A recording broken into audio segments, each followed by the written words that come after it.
And good morning, good afternoon, and good evening, everybody. Welcome to another edition of GMAT Club's YouTube Debriefs. My name is Evan. Yes, my name is Evan. For those of you who don't know me by that name, and most of you should, but then again, why am I holding you to a standard that I'm not holding myself to right now? You hopefully know me by my form name, Nightblade354. That's Nightblade with an N, not with a K. So for those of you who want to send fan mail and or hate mail, usually one and the same, Nightblade354, spelled with an N. Today, we are joined by a man who got a 750 on the GMAT, which puts him in the 99th percentile, if I'm not mistaken. And he did it all while he was working full-time, a stressful job. And frankly, I think we can all relate to that. So I think this is going to be a really awesome session. Joining me this hour, and we are going to keep it to an hour, is Alfonso. Alfonso, thank you so much for agreeing to join us here today. You told me prior to us going live that you had spent a couple of months trying to get on this show. We appreciate it. It shouldn't have taken a couple of months, but nonetheless, you're here. We're excited. Why don't you introduce yourself to our audience? Thank you, Evan. Thank you. Yeah, I mean, it took like at least a couple of months to coordinate the right time. I'm actually here. You can see my background. I'm in an activity with my company right now. So, but Beautiful area. I'm glad. Yeah, I'm good. I'm glad we made it work. Well, my name is Alfonso. I'm 25 years old. I am from Chile. I'm originally from the north of Chile. I live there, a city called Antofagasta. I lived there all through high school, and then I moved to Santiago. Now I'm in Santiago for college, and then after college, I just decided to stay and start working in consulting. So I've been working there for like over 2 years, a little less than 2.5 years, and yeah, I took the GMAT last November 2021. All right. So yeah, well, that's me. Bueno, ¿qué tiempo hace hoy? Wow, that's impressive. I like that. Well, it's really nice. Sadly, I think summer's already over. It's fall right now, but the weather is still pretty nice. I mean, I'm wearing a hoodie, but it's pretty good. 10 a.m. in the morning, so I can't complain. Sounds Is that it? beautiful. Yeah, no, I'm going to go more Spanish, but Yeah. I do speak Spanish a little bit every now and again, and I was going to follow up more, but again, remembering we are short on time here because we want to keep this tight, I'm going to refrain. Mhm. Wonderful. You have a fantastic background. We're excited to have you on. Let's start with sort of the basic question, which is why'd you decide to take the GMAT? Now you're sitting there, you graduate, you're 25, so you're definitely on the younger side of things. Yeah, What yeah, made you yeah. want to decide to go for the GMAT? Yeah, to be honest, it was not a priority for me at all, even after joining consulting. But as I, started gaining more experience and getting into projects with managers that have had the experience of doing their MBAs, slowly I started like getting into it and like realizing that it could be like a good thing to add into my, career. And last year, well, Chile, I don't know if you heard of it, but it was pretty strict with quarantine and COVID restrictions. So at some point last, say like July or something, I was like, okay, like maybe like I'm gonna use this time to start like studying and just get it off the way and start prepping for the GMAT. So eventually I can apply for a business school and everything. So that's pretty much how it happened. So I know Americans are absolutely famous for not having a lack of geography or geographical knowledge. Okay, I, yes, I that's a good admit to point. that, but I believe I know where Chile is or some semblance of an idea of where it is. So, Want to give it a try? Like where like next to what countries do you think Chile is? oh geez, put me. At least do you know like the shape of Chile? We're famous for the shape of the country. I I I don't want to embarrass myself. Okay, I'll give you a hint, You or just South give you the America, answer. right? South It's America. South America. It's on the Ha! west on the west side of South America. Is the really long and skinny country. Like it's like right Okay, next to Argentina. I was gonna say next to Argentina and that it was Okay, kind of long. great. Okay, so I did know that. Okay, yeah, perfect. And yeah, I mean we're not that many people. We're like less than 20 million people. So small country. It's fair that you don't really know where it is, but yeah. Well, we've proven that Americans have some semblance of an idea of geography, and that people from around the world think that we don't. So that's a takeaway here. Really fast, I forgot to mention two things. One, we're going to try and get to questions at the end. If you have a Okay. question in the audience, please ask it. I'm going to try and get to all of them. I'm going to try and ask enough questions to cover everything that you should know or should need to know. If we don't, and we don't get to questions at the end, post them in the video, so as a comment, and either Alfonso or myself will go and answer those, or somebody else from GMAT Club for that matter. The other thing, and I told Alfonso this went pre going live here, we have no agenda here. We are going to bash and or praise any prep company or any company under the sun that either helped or hurt Alfonso in this case. So for everyone thinking, oh, it's GMAT Club, they have sponsors, they're not going to be completely open and honest and candid. No. We bash companies all the time on this video stream. Mine in particular, I don't know why others don't do it more often. I find it really fun. For example, Kaplan, you guys blow. If anybody decides to use Kaplan, run for the hills. Go away from them. I think they're the worst test prep company out there. See? Fun. We open, honest. All right, but let's get to your GMAT studies. What was your original goal, and what was the timetable you put on it? Okay, that's a good question. What if I just tell you the kind of like the timing of how everything happened? Because like my stories, I think it's going to be really useful to share this, and Your then time, we can get Chief. into Go details ahead. of. Okay, great. So first I said that I was just gonna study for 10 weeks and see how I feel after those 10 weeks, and then like eventually schedule it. And if I was feeling ready, I was just gonna go for it and take it. And I was gonna take the online GMAT, of course. Like as I said, the COVID restrictions were pretty intense, so I was just gonna take it from home. And so yeah, by week 8, I was feeling great. So I said I'm just gonna schedule it for week 11. I'm gonna go for it. It was a Sunday. I took some days off before, like 3 or 4, so I could like fully focus and not get distracted. And well, that Sunday, everything good with the proctor and with setting up the thing for taking the test. And question 5, I started with verbal. Question 5, it starts getting like really slow, like the software, like where I was taking the test, and I was at home, and it was taking between 5 and 10 seconds after each question to actually go to the next question. So I was really frustrated. I told the proctor. He was like, okay, I can see that like you're experiencing technical difficulties, and long story short, he said, no worries, let's report this and you can take another time. I was really frustrating because like you know how it is, like you prepare so much. I took time off and everything, and finally I couldn't take it. And then I was really frustrated. Like I have to emphasize on that because like you prep so much, and then a couple days later went back to work. I get the email back from GMAC saying, okay, like we're so sorry, like here's a voucher, like a code that you can use for another online test. So I was like, okay, let's give it another shot. This time I'm gonna make sure that I'm fully connected to the best internet possible, and everything's gonna like be better, hopefully. And that was 2 weeks after the original date. Mm-hmm. Between emailing GMAC and everything to make sure I could like schedule it. It was a Sunday too, like 2 weeks after. And I was like, okay, like connected the Wi-Fi thing to the router, to the router to the laptop, and like everything, like making sure that no one was like using the Wi-Fi, the speed test and everything. And same thing started with verbal. Question 15, same thing happened, and I was so frustrated because at that point I already knew what happened the whole previous time.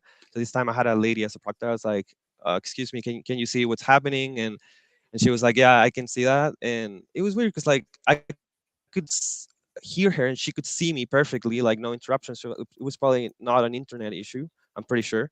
But anyway, I was like, I'm honestly not going to be able to finish because like I've gone through like 3 or 4 questions, and every time that I hit submit, it passes like 5 or 10 seconds, and I then go to the next question. So I was losing, say like 10 questions after every question. So I was really And that's frustrated. big. That's a huge amount of time to lose per Oh question. yeah, For those of no, you who are and like watching this, yeah, you're getting nervous, and like I was sweating. I was like, okay, come on, like just focus. You get distracted, and but then I was like, I would like to report like technical issues. I'm not gonna be able to finish because I had gone through like 3 or 4 questions already with that issue.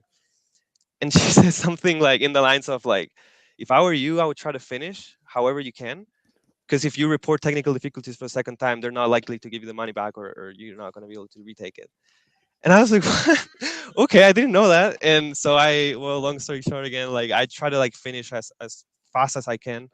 Really awful experience. I could not really finish. Like I think the last few questions I had to guess them, and by the time that I was doing at the end the AWA, I was like just writing whatever. I was so annoyed at that point, and and I ended up getting a 650 or 660, which I was Ooh, really okay. surprised. I was like, okay, given the whole experience that I had, like guessing like a few questions and everything, I was like, yeah, that's not bad. I'm still gonna complain and everything, but okay, I have a baseline at least, like to have a score at least. And anyway, I started sending emails complaining. They were like, yeah, sorry, there's not much we can do about it. We recommend you schedule like an in-person test. Whatever. I go and check the times. Next one was for 5 weeks from that date. I was like, oh, like studying every day for another 5 weeks, like that's a lot. Like, and not every single day, an hour or two studying. Like I've used most of the official questions. I mean, you know what it is. Like once you run out, it's like you start like Oh, you're finding screwed. difficulties. Yeah, yeah, yeah. But anyway, this gets even worse. Like I had vacations in between 2 weeks. I was gonna go to a wedding in Atlanta, of a friend's wedding, and so I had to take my books to the trip every morning, study for an hour. I was like, okay, this is gonna be worth it, whatever. It gets even worse. So I came back, and I was so ready. Like at that point, I was like, yeah, I'm just gonna kill it. I'm gonna go there and go all out. And the night before of the test, I was so ready. Eating healthy, sleeping a lot, not distracted. I was literally in bed on my phone to like before going to bed. I get a phone call from an unknown number, like the day before of the test. It was at 9 a.m. the following day in a Okay. test center, and they're like, "Hey, like, is this Alfonso Rojas? Whatever." I was like, "Yeah." I'm calling from the institute, the name of the institute where I was gonna take it.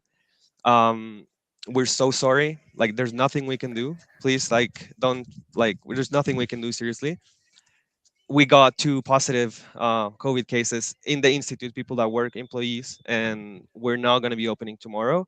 There's nothing we can do about it. Please just wait to be contacted tomorrow and see what the next steps are going to be. And at that point, I was like, okay, like the world does not want me to take the GMAT. Like, it was just the worst. I could not sleep that night. I was so frustrated. Like, I was really anxious. It was the worst experience ever. Like the worst phone call. Like, but anyway, next morning again, like started calling them, emailing them, and finally I get them on the phone. It's not the GMAC. It's another. I forgot the name, but it's another company that runs the scheduling of the Is it test. Pearson? It's Pearson. Yes, yes. Okay, it's Pearson. Yeah. So I finally get a lady on the phone, and she was like, okay, like I can totally move your test. It's like great. However, it has to be in an open slot in the test center that you were going to take it. That meant that I had to see and find an open slot, which was another 5 weeks from that date. And I was like, okay. I was like, okay, thank you. I'm not gonna take it. At that point, I was like, yeah, I guess I'm just gonna keep the 660. I'm not gonna take it. Like that whole process, like just thinking, frustration, like all the studying that I had done, all the sacrifices of like being 2 weeks in vacations at a wedding and like studying 2 hours every day. Anyway, I started doing something that day, that same Friday. It was a Friday. Really stupid at the moment, but now I'm really thankful that I did it. I would log into MBA.com every couple hours, refresh the page, and see if there was an opening on the slots. Of course, nothing happened all Saturday, all Sunday, and then Monday I get into work, working from home. I'm gonna log in, and just like it's a routine thing. I'm not gonna even bother. And there was an opening for that next Friday, and I was like, yes. I called the lady right away. I got the opening. It was 4 days after that day, so I had stopped studying. I was like, mentally, I was like, yeah, forget about it. And I don't know how it is for other people, but for me, like if I stopped studying 1 or 2 days, like you start forgetting like your rhythm, like how you start approaching the questions. But so I said, okay, this is it. Those four following days, Monday through Friday, I went ham. Like I was literally going like 5-6 hours a day. Would wake up really early, study before work, then work, try to finish early, talk to my manager, of course, and everything, and then put another like few hours. And I would not leave my house. And same thing, like sleeping really well, trying to like exercise a little bit. and finally that Friday, like I could take it, and it was, I don't know how many weeks, like at least 10 weeks after the original intended date. And when I saw that score on the screen, it was just like, I almost started Nirvana. crying. Like it was like after all that frustration and calling and having to send emails, and it was a lot. And then yeah, I felt like my shoulders could finally rest, and like I could like just relax, and it was just the best feeling in the world. That's what you should have had the title of your debrief for. Like, Yeah, I mean, I guess the it was world a lot. It's a really fun story, right? Like the world didn't want me to take the test. I took it anyways.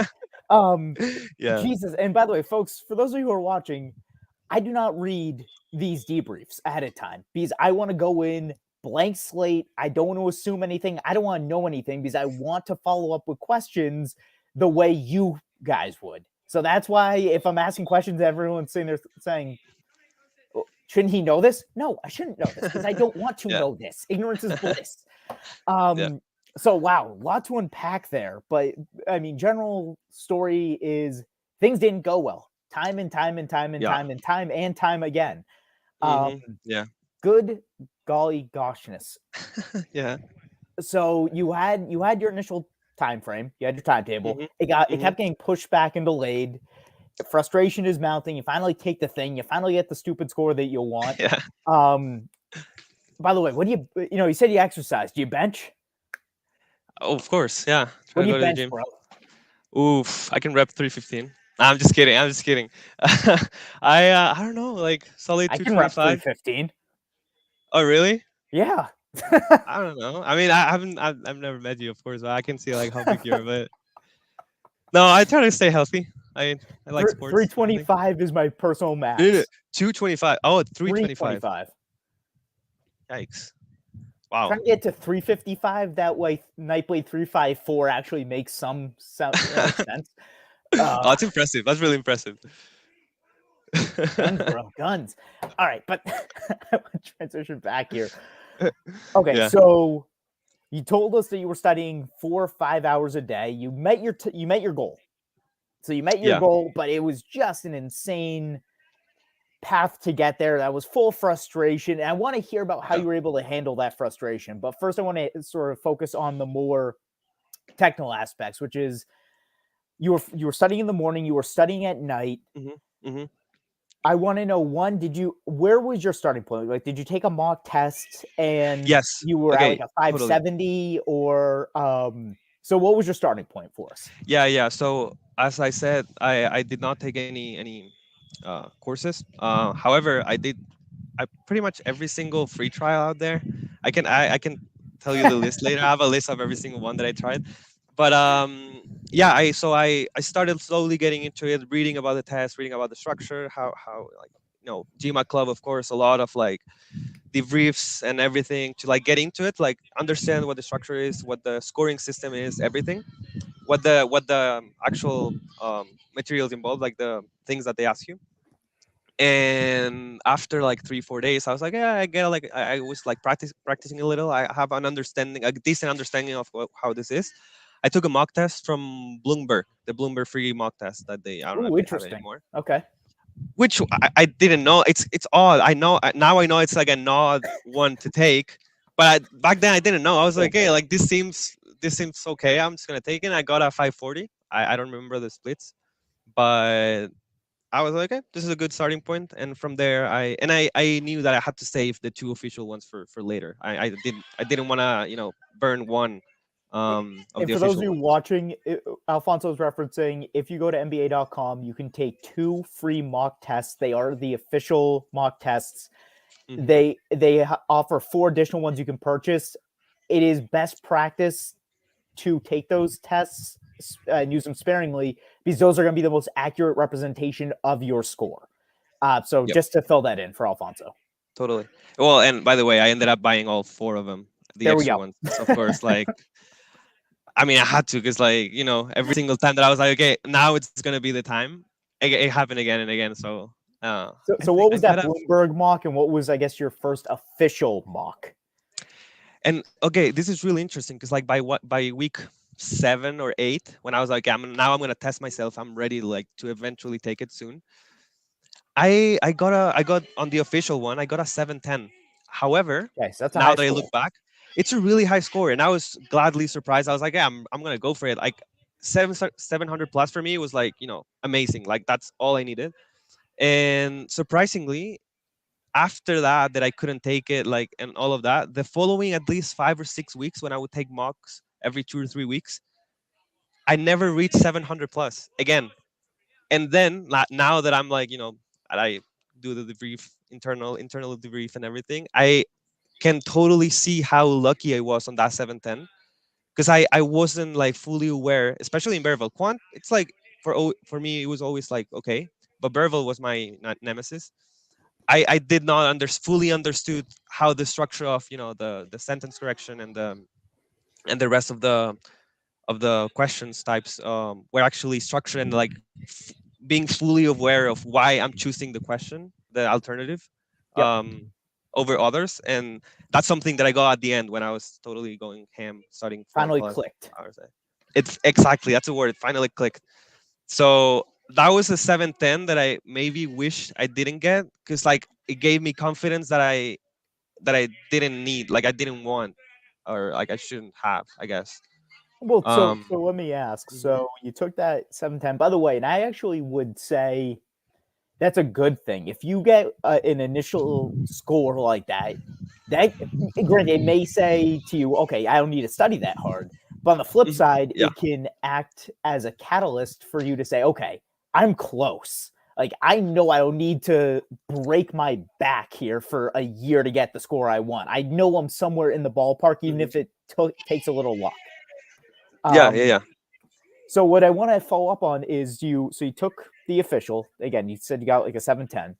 How far apart were you taking the other five official mocks to help you measure your score? I Most of the times it was every 2 weeks, which I think is not recommended. But for me, it was like a good way to, like, because I knew I was gonna take it on a Sunday. I would study like Friday evening, and of course during my GMAT prep, no social life. Like that was the worst part. Like I would tell my friends, "I'm sorry, I'm just prepping for the GMAT." So Saturdays, I wouldn't go crazy on Saturdays. I would put like 3 or 4 hours, which is, I mean, it's a lot, but it's not crazy, like 8 hours on a Saturday. Mm, Um, and I would always, like, every 2 weeks, know that that Sunday I was gonna take a mock. So Saturday gonna go to bed early, eat healthy, whatever, and make sure that I was, like, ready to take it that Sunday morning. But yeah, it was interesting. After that 710, for like 5 or 6 weeks, so 3 attempts, or maybe 4 attempts, I don't know. I did not. I got like 650s, 640s, 620s, and I was like, okay, like something's happening. and let me follow up on that. Mhm. Where was the score drop? Was it on the quant side of the test, or It was was it on the always verbal verbal, side? always verbal. Yeah, Okay. and that's, yeah, generally, I when I started studying, for some weird reason, I said let's do 50-50, verbal and quant. AWA and integrated reasoning I didn't really study. So I would do 50-50. However, since, and this is just a me thing, quant was always like kind of like less of a hassle to study. Like you just go and do practice, questions, instead of having to read, and like reading comprehension. That was like always really a pain. Um, I would end up always doing like 70-30, like 70 quant percent of my time, and then 30 verbal, because I was like just naturally saying, okay, let's just like do a few more questions on quant. Mm-hmm. And that actually led me to, at the end, always hit like 49, 50, or 51 in all my mock. And actually, all my mocks, after, like, when I was getting towards the end, it was always 50 or 51, which I was like, okay, like that's pretty good. Mm-hmm. However, and this is something important, after like the second um, online failed attempt, I came into the realization that, and this is maybe something obvious that people know, or maybe don't, I don't know, but I was always reaching like the top, 50 or 51 on quant. So I could not improve my score through quant anymore, and I was still studying quant. I was like, that's really stupid. So after that second failed attempt, I literally did 95% of my time verbal. I went crazy on verbal. Like, I said, okay, I have to, like, crack the verbal, and go for it. And here's that why I want to recommend this book, which is my Mm-hmm. savior. It's the only thing that I actually got for my girlfriend. I have to shout out her for this. The GMAT Manhattan Prep All Verbal. It's It's a really long book. It's let me check, like It's probably close over to 500. 600, 700 Yeah, pages. five something, 500, 500 something pages. I read this thing, the entire thing, like 3 or 4 times.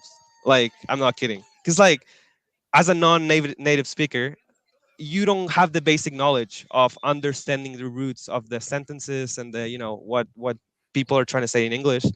So for me, like, every night and like every time that I would study, and during the 2 weeks that I was off on the wedding trip, I would like wake up and read this book like just religiously. It was so useful. Like, I highly, highly, highly recommend this book. Everyone that's struggling with verbal, it was the secret formula for me. I read it. I'm not kidding. Like those 500-600 pages, 3 or 4 times at least, and like everything that says in there. The first time you read it, the first time I read the whole book, I was like, okay, like it makes sense. Okay, done. But then the second time you read it, like you start finding little things that you missed, and then the third time you read it, you start finding even more things. So definitely a big recommendation there. That's definitely what like got me up there with verbal. So nice shout out from GMAT there. A couple of things. Yeah. Couple things to unpack. One, for those of you who are watching and you keep thinking, I hear stuff in the background. Alfonso Oh, I'm so is sorry. sacrificing. No, this is okay. No, you're good. Okay. Alfonso is at a quote unquote company outing right now and Yep. wanted to do this debrief so badly that he is taking part of his company outing to sit with us and to do this conversation. So just I understand can that move, by the that's way. I can move no, if you're I fine. mean Don't if move. No, yeah. it's good. All right. It's very very Mhm. light. But I know that I pick Okay. up a whistle every now and again, and if our users are sitting there saying, what is this?" That is Yeah. why. So no, you're fine, man. Don't worry All about right. it. Great. Um, the second thing I want to hit on is you mentioned you were strong quant, therefore you had to focus on verbal. Part of what makes the GMAT, the GRE, the LSAT, whatever test you're studying for, part of it is going to be understanding in order to be successful where are you strong and where are you weak. If you know where you're strong, like Alfonso was with quant, you don't need to his point do 50-50. You already know you have the basics, and frankly you're already an expert on that field, on that side. You're already proficient. There's nothing more you can do beside maintain. So you have to then allocate elsewhere. And Alfonso, that actually leads me to my next question. Actually, you know what? Before we get to that next question, you gave a shout out to your girlfriend. Is she watching right now? She probably is. Yeah. So hi, Well, if Alfonso's girlfriend, what's her name? Amanda. Amanda, if you are watching, please comment in the comment section here, so that way we can give you a nice shout out. Because part of what makes this test so difficult, amongst the billion other things, mind you, because this entire test is one giant pain in the neck. Every aspect of it sucks. What makes it what makes it manageable and what can be very beneficial to all of you watching: have a supportive family, have supportive Yeah. friends, have a supportive significant other, boyfriend, girlfriend, whatever. I That is critical. And let me ask, was Amanda supportive? Because she bought you that book. That was the key. 100%.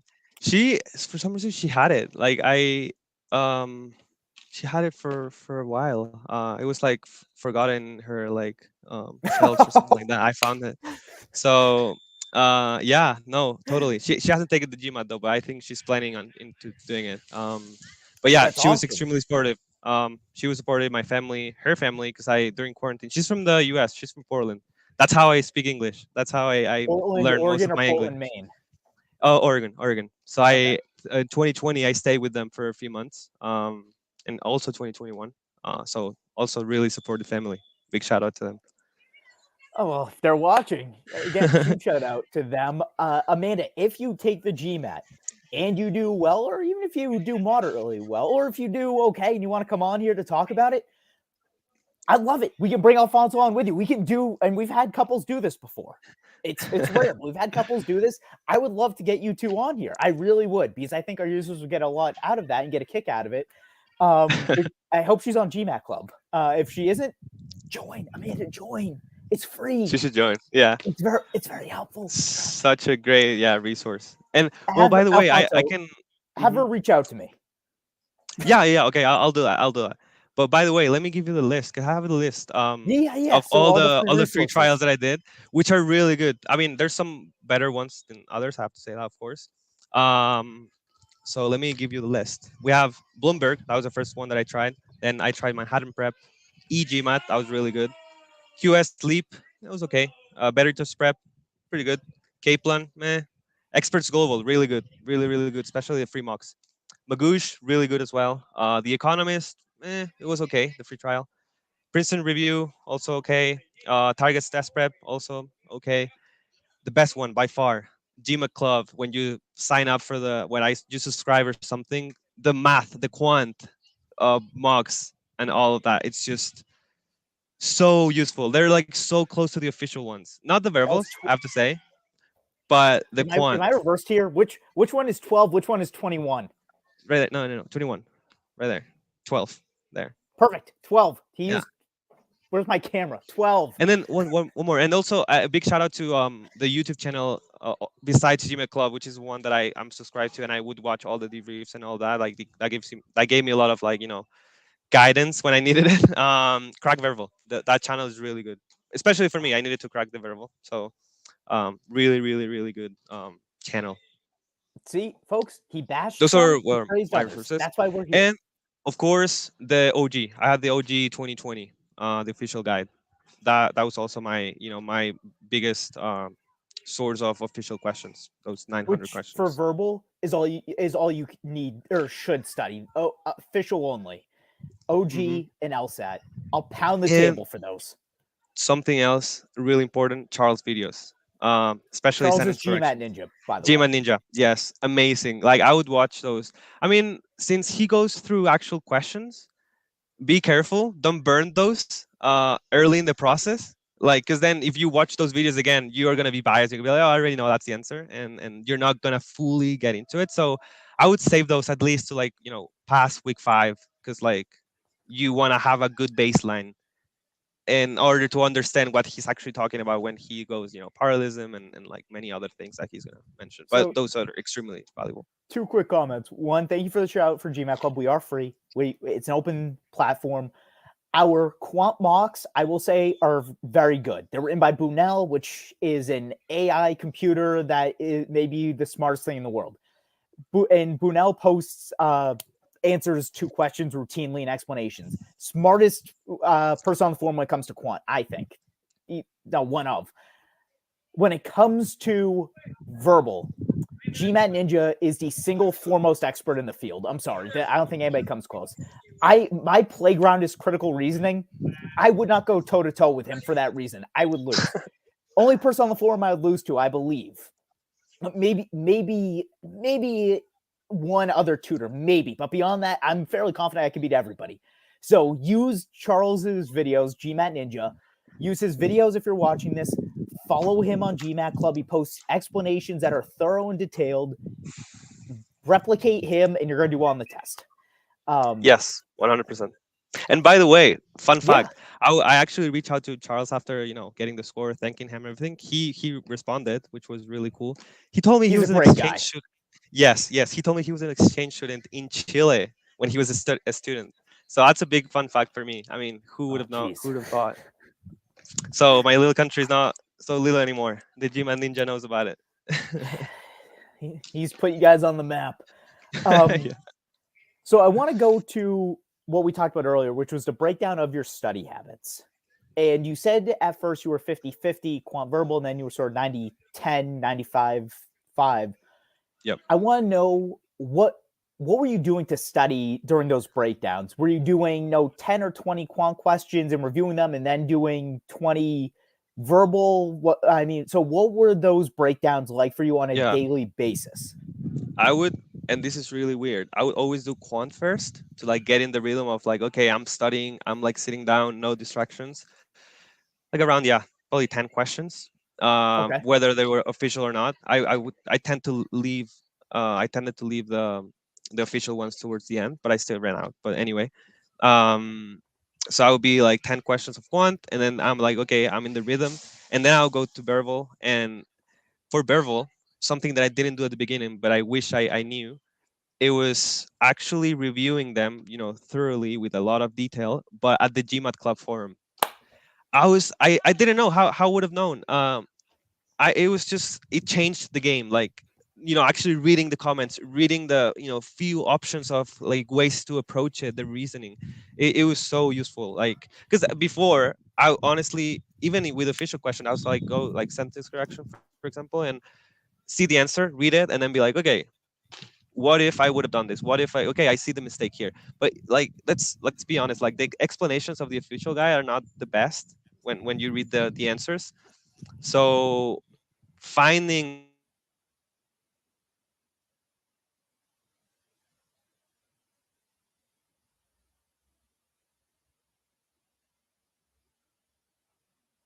explanations of the official guy and reading the answers is Uh-oh. I'm not sure if this is my internet or his internet. Let's see. No, this doesn't look like it's my internet. Uh-oh. Folks, I sincerely apologize about this. There's not a lot I can do right now. Looks like we lost Alfonso. Let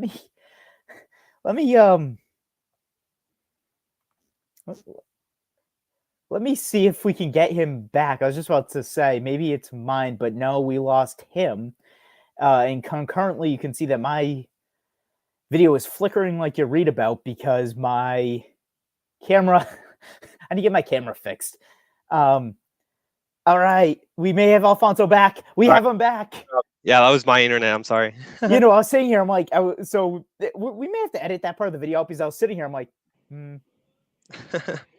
is this mine or his? I'm just gonna pretend. Yeah, like no, that was 100% mine. Well, I'm so I've had hotspotting issues in the past where it's been mine. So usually, like, I'm just gonna sit there and say, okay, he's still talking. I'm gonna pretend like I heard everything and make sure that that bridge is right. No, this time it was it wasn't like that. We'll edit that out. So don't worry about it. You were talking about the quant verbal and how you were reviewing verbal questions and how you weren't really reviewing them. You were sort of just seeing the answers and saying, okay, this makes sense. So please pick up with that. And then, the point was like the forum, actually reading the GMAT forum, that you can like, quick pro tip. You Google the first few words of the question, and then after you write GMAT Club, and it's going to come up as the first option, the actual question with the whole thread. And that's extremely, extremely, extremely useful. And then that makes you also put like at least 3, 4, 5 minutes into reviewing each one of the questions, and that's extremely, extremely useful. And so I actually want to follow up on that because what you hit on is maybe one of the most important ideas in all of not just GMAT test taking, standardized test taking, GMAT, LSAT, GRE, any of those types of tests. If you do not review, and by review, I mean review appropriately, you are never going to break through a 630 or 650 unless you are already just beyond brilliant and or you just know everything already. Reviewing is the most important thing. And by review, I advocate for blind review. And what does that mean? Blind review means you take the test or take the questions. So you answer the questions. You then go away from them. So let's say you do verbal first or quant first, doesn't really matter. You do one section, you answer the questions, you do not look at the answers. You then go to a different section. Let's say you then go from quant to critical reasoning, sentence correction. You then do those. You go back to the first section that you did. Let's say it was quant. You do not know the answers that you put down. So you hide the answers. You do the questions again, assuming you cannot remember them verbatim. Doing that and then comparing your answers and finding out what the answer actually was is called blind reviewing. If you cannot do that, or subsequently, if you cannot go through and eliminate every answer choice, and by the way, first time you take it is timed. That's a big part. So first time you take it, timed. Second time you go through, again, not remembering your answers, untimed. If between those two breakdowns, you A, get them both wrong or one of them wrong, and or B, you cannot eliminate every answer and explain it away, that's what you're reviewing for, because that's the only way you're going to break through to a 700 is by blind reviewing and making sure you can eliminate everything and you tease out every critical detail that you're looking for. Now, Alfonso, you were nodding your head. Yeah, I totally agree, 100%. And something else I forgot, and that might sound weird now, but like when I did it, it was extremely useful. And if there's any resource out there that already does this, I'll feel bad because I put a lot of time into this. For each one of the 900 plus questions of the official guide on an Excel file, I would put the question, 1 through 900, and on the right, the answer key with white font, so I wouldn't see the answer. And then I would have another column to have the answer. So I would go answering each one without knowing if it was right or wrong. Say like I'll do a pack of, also another thing, this 900 questions, which are divided in the four sections, I split them because they go up into difficulty as you move on. I divided those in like four sections, each sections into four individual sections, and I had them by color in the Excel. So if I said, okay, I want to practice real like questions of the GMAT, I would do two questions from the first section, two from the second, two and two. So I'll get eight Ah, questions from a variety of difficulties, and then I would just write my answer on the. I would enter my answer on the Excel, and then at the end, just the quick equal formula, and then you'll know which ones are right or wrong, and then you can do that blind thing and genuinely have a good mix of difficulties of official questions, and also go through like which ones were right and wrong. So I mean that was helpful, I guess. It takes some very. time. I don't know if you can find online maybe the actual answer key so you can copy and paste them. I couldn't find them, but and also it was official guide 2020, so maybe like I don't know, maybe for like now you can find them maybe, but the 2021 I couldn't. But it was really useful. Yeah. That's awesome. That Hmm. is such a great way to study.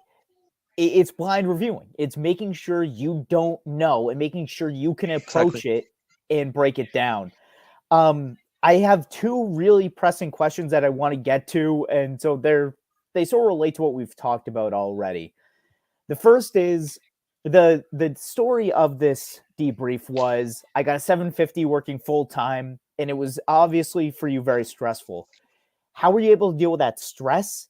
How were you able to how are you able to continue to motivate yourself to study day in and day out, knowing you have work, it's draining and you're not really doing anything to help your brain reset. You're just continuously pounding it uh, with things that are work. It's all work. Yeah. How did you Yeah. get there?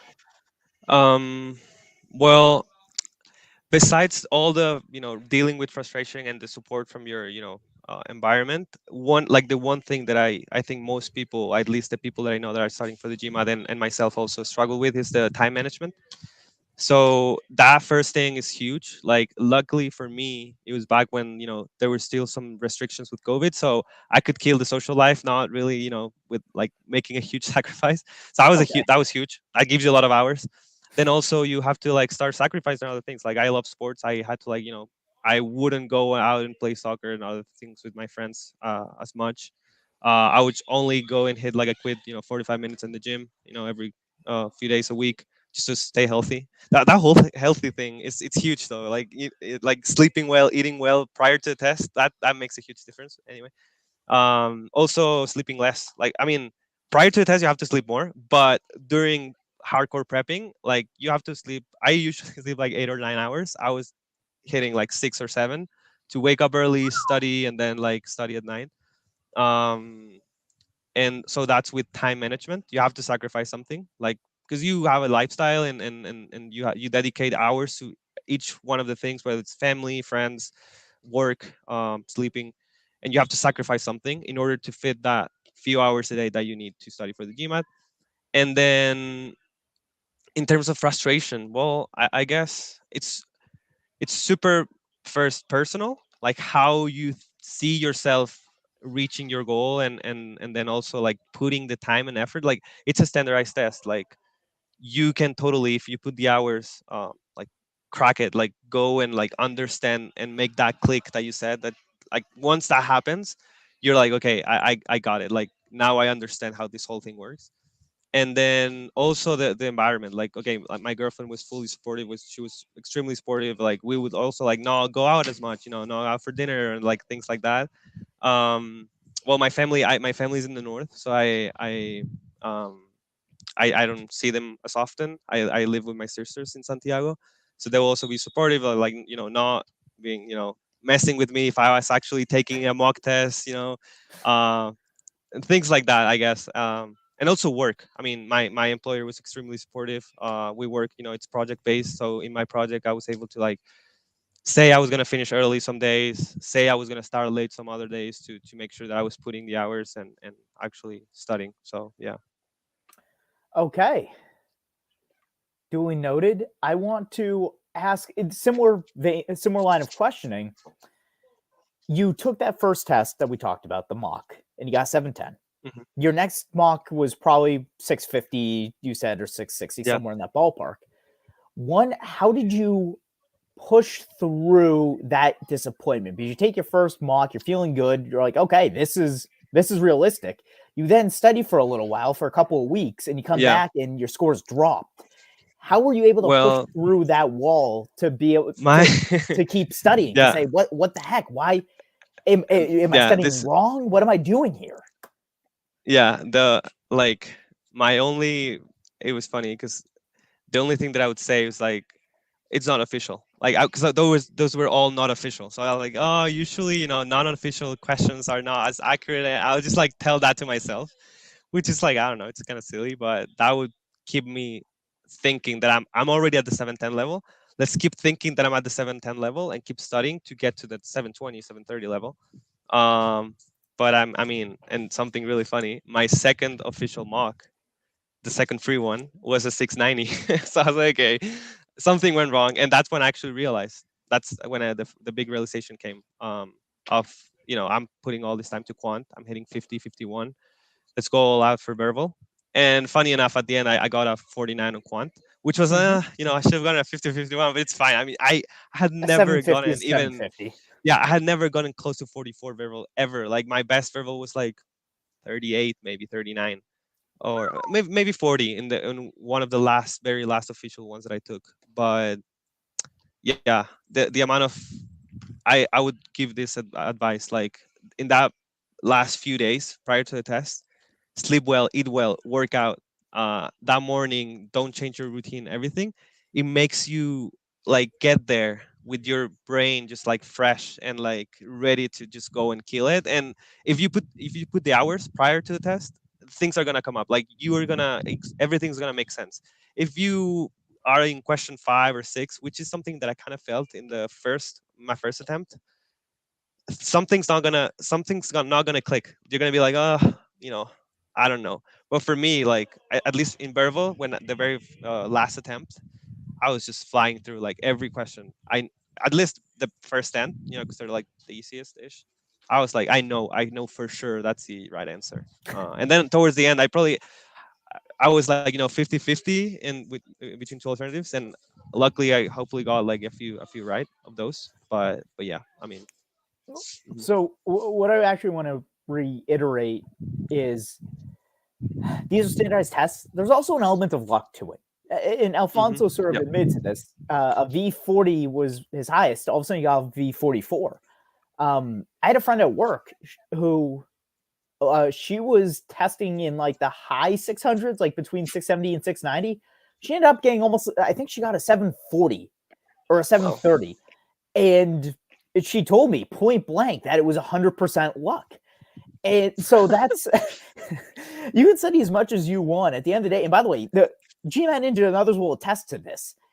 There's an element of luck to it, even for these experts. I mean, so when I was studying for the LSAT, I used a course to help me study, just to help round out some edges. And the guy whose course I had purchased, even he admitted he couldn't get a perfect score on the LSAT because there was such an element of luck involved with some of the questions that it Yeah. just didn't matter. There's always going to be one or two or three that didn't Yes. click in his mind, and it was game over for the perfect score. I So we're all 100% human. agree. Yeah. And though if you're like killing it, at least in Verbal, those very last 2 or 3 questions, like it's gonna be 50-50, and Well, like not for it's a me, but guess. Of course, yeah. But for normal people like us, like it's gonna be a guess. Yeah. Because then, of course, if you go and see the videos of like on YouTube, like the hardest questions of the GMAT sentence correction, and you actually, kind of cheat and go through the reasoning of the expert, at the end, if you genuinely put yourself in the shoes of what if this was a question that I was taking on the real GMAT, and then you see the answer, it was so subtle. Like, there was no way that you can figure that out in 2 minutes. Like, the very, very, very hardest questions, especially in sentence correction and critical reasoning, it's some luck involved. Well, so then what was your timing strategy around that? At what point did you say if you didn't know something, it was 50-50, and just accept one and move on? Um, I think no, I don't remember exactly, but it must have been like 2-ish minutes. Because I knew that the first 10 I was gonna kill them in less than 2 minutes. So I could like, and I think in Bearville it's even less than 2 minutes per question, right? So I know that the first 10, unlike some advice that people say that you have to take longer, so you make sure that you have them right. I went with the mentality that I was gonna know that those were gonna be the easiest ones, which they were. So I was gonna just go fly through them, and then the second, the uh, second half, no, the last 20 questions, I was gonna put more time and actually make sure that those were right. But yeah, I'll never know. We'll never know how many I got right or wrong. I didn't get the analysis thing that That's you can okay. buy afterwards. So one last question here before we jump to our audience, and then we'll let you enjoy the rest of Mhm. your day with your team. Okay. So I had a friend, different friend than the Mhm. one who took the test. Evan has friends who knew. Um, she was getting married. This was last summer. They had quarantined. They had done everything. Everyone was vaccinated. Week before the wedding, I think during her what was supposed to be her bridal shower, her bachelorette party, everybody came down with COVID in her bridal shower, in her bridal party. Okay. I want to say 2 days, a day or two before the wedding, the groom broke his leg mountain climbing. At a certain point, you have to look at it and say, boy, the universe is sending us a clear cut signal that this isn't meant to happen. Now, they did get married, and I'm not saying I was against the marriage or for it. I'm just saying if they end up breaking up, for God forbid, everyone's look at that and say, well, come on, the signs were there. You were just ignoring the universe at that point. You were dealing with that where the universe was telling you it isn't your time. It ain't your day. Yeah. Accept what we're Yeah. telling you. You didn't. How were you able to push through that mentally to say, no, I can do better. I'm going to do better. This is what I want. When I honestly, that um time when they called me that someone got COVID at the test center, and they told me that the next appointment was for 5 weeks out, I genuinely thought I wasn't gonna take it again, because I was like, I got a 660, that's decent. I can totally like get into business school with that score. You're not going to Harvard, though. Yeah. But and I was like, okay, whatever, let's just do it. But then weirdly, I was like, that Saturday and Sunday, I spent those whole days just refreshing the website, and I was like, hey, let's just like give it a last chance. And what motivated me the most was like knowing how much time I had put into studying over the last couple months, few months. um so that's probably was my biggest motivation over like thinking, oh yeah, no, I can get to this and this school and everything. 'Cause like I was still, and I think I'm still pretty far from applying. So I wasn't there yet, and it was just a motivation of like giving my all, and knowing that given all the hours that I put in, 660 was not reflecting that. So I needed to like actually put there all the effort that I took over those months. It's that killer instinct right there. It's gonna serve you well in business school and the business world. That clawing Thank at you. the back of your mind, like, no, I'm not going down Mm. like this. I'm not retiring like this. I can do Yeah, better. I yeah, yeah, will do yeah. better. All right, But audience it's a struggle, yeah. questions. And thank goodness there aren't too many. Hi, Alfonso. What were your sources used for GMAT prep, especially for mock tests? I think we covered that. Also, Yeah. when did you know your prep is complete? Like, did you achieve a certain level of accuracy for easy and medium questions? Okay, that's a good question. Actually, towards the end, I would totally pretty much ignore the easy ones. I would like maybe do the first question, like the first question of the study session as an easy, just to like for fun, because Yep. they like at some you're so good like that you like know when they're easy and that you just like kill them. Um, but I never really measured like kind of like a percentage of accuracy. I was just always sticking to the plan, trusting the process, and reps and reps and reps and yeah. I mean, when I got the 710 at first, I thought I was ready. I was wrong. I Towards the end, and I didn't mention this, the very last time that I attempted those 4 days prior, I bought the last two mock tests. So and I also was like, okay, this is it. Like if I don't take it now, like I'm officially out of resources, official resources, and I got 720 and 720 on those two mocks, and but I was like it felt right. Like it felt like I got 720 because I knew every single like every single one of the questions that I got right. It was just not luck. And honestly, I thought I was gonna get a 720 because 720. It was I took the GMAT on a Friday, Thursday and Wednesday I got 720 those two mornings before, and that's totally something that they don't recommend either. Like taking mock tests the day before your test, but I I was agree.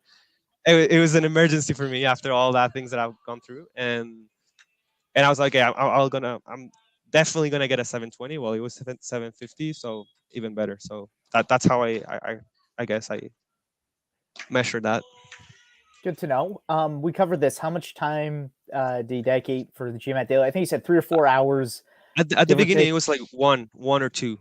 Okay. At the very last, I was going ham, 5 or 6 hours. But those very last few days, and also depending on the availability. The first 10 weeks, it was like 1 or 2 hours every day. Weekends, 3 or 4, Saturday and Sunday. And but like quality, like there's a whole separate conversation in terms of like quality of studying. Like those would be like phone out, no YouTube or like hidden tabs or anything, fully GMAT, fully reading, fully getting into it. That's also really important. Good to know. We covered this one as well. How did you manage your job and Yeah. taking the exam? It um can be real stressful. I mean, you, well, you talked about the tips. yes, it's communication. I mean, if your company is supportive, a lot of communication with your managers. They have to know that you're studying. Also sacrifice, less sleeping in my case. Wonderful. This person asks, did you, especially for verbal, did you use free trials only? You said you used MGMAT, that huge book. Yeah, Manhattan Prep, 100% Yep. bearable. Um, let's see. Be great if you can post a list in the comments. Not sure what I that can I list can do that. was. The list of the free I mean, you trials, don't I need guess. to. We listed them. If you want to, go ahead. I'm not going to stop you.